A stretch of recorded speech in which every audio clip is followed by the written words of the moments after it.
Tell me, how many videos about the Tissot PRX have you watched? My hopes are that this is the last one, for today at least. This is going to be more about why I like the Tissot PRX and my experience with it, and I won't focus too much on specs because if you found this channel, I'm sure you've watched so many videos about the watch that you know it all already. You're only here to strengthen your will to buy it. You want me to tell you the watch is perfect and you should go buy it right now. And you know what? Spoiler alert, the watch is great. But before you buy it, you must give me some view time, so stick around for the full video or I will tell Tissot to increase the price. After being interested in the watch for more than a year, I finally bought it. Used. I will explain why later. I've now had the watch for 2 months and it's crazy how much time I have, now that I don't have to watch a video about the Tissot PRX every day. So why did I buy the watch, apart from breaking free from the endless YouTube loop? For me, this watch offers a design that I otherwise can't find in my comfortable price range. Tissot looked into their old catalog and dusted off their 35mm Tissot C-Star from 1978 to use as inspiration, or rather template for the new Tissot PRX. Not only did they keep the PRX within their normal price range, but even undercut their own successful Tissot Gentleman model, which is also a great watch.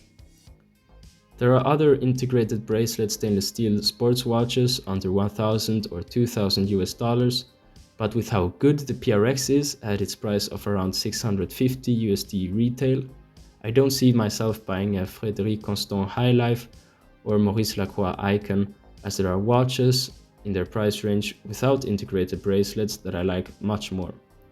The Tissot PRX has some very light imperfections, like the brushing on the case and bracelet differ ever so slightly, and I'm in general not a fan of butterfly clasps, as they feel less secure and wobble a bit more, but therefore they do look better. The watch fits well and is comfortable on my 17cm wrist, but I would prefer a diameter of 38mm over the 40mm, but you can't have everything. Apart from these things, the watch is made pretty damn perfectly, for its price. The see-through case back, even though it doesn't show a well-decorated movement, is a feature I'm glad to have. Every time I put on the watch and get a glimpse of the movement, it reminds me of the fact that this isn't an electronic device, like almost all gadgets we own nowadays. Plus, it does sometimes happen that I take the watch off to look at the movement when I'm bored. Also, it's the watch that I've got the most compliments on. My Seiko SKX009 has probably been noticed less than 5 times in the 2 years that I've worn it almost daily.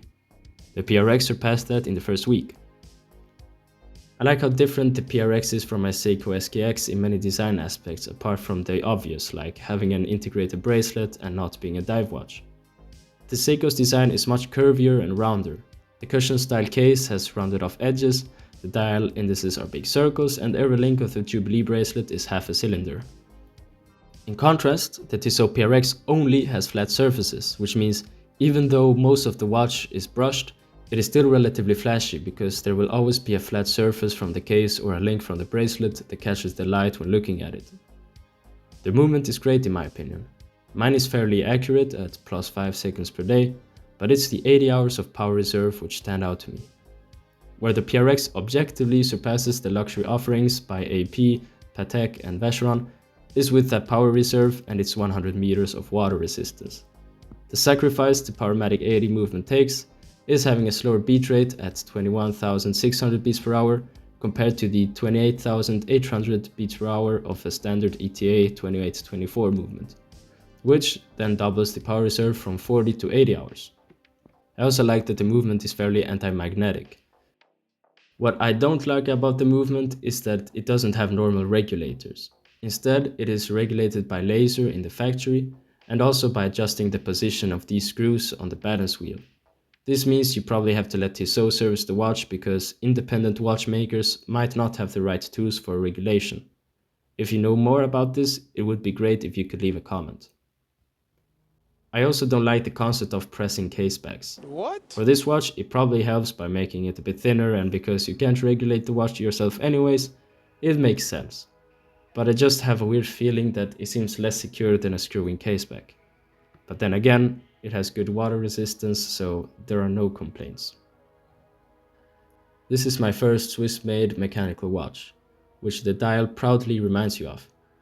I think people seem to care a bit too much about watches being Swiss-made, but there is a level of quality that is guaranteed with Swiss watches. When buying this watch, I took somewhat of a gamble that I don't recommend others taking. I bought it second-hand, but on a website without seller reviews and buyer protection. It all went great after asking the seller 100 questions about his address and making him prove he isn't faking his identity. But if you can buy this watch second-hand in a safer way, I really do recommend you to at least consider the option.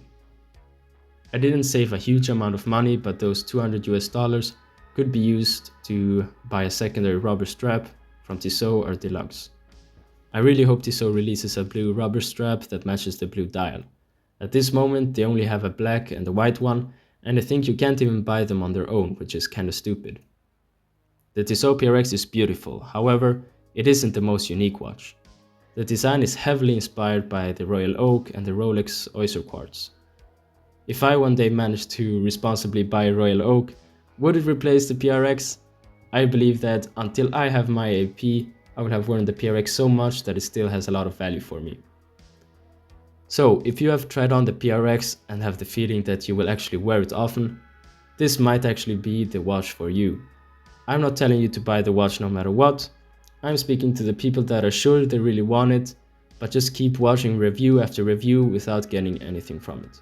For me, it were my friends who were like, dude, you've been talking about the PRX for over a year now, but still haven't bought it, which made me reconsider the time I was wasting.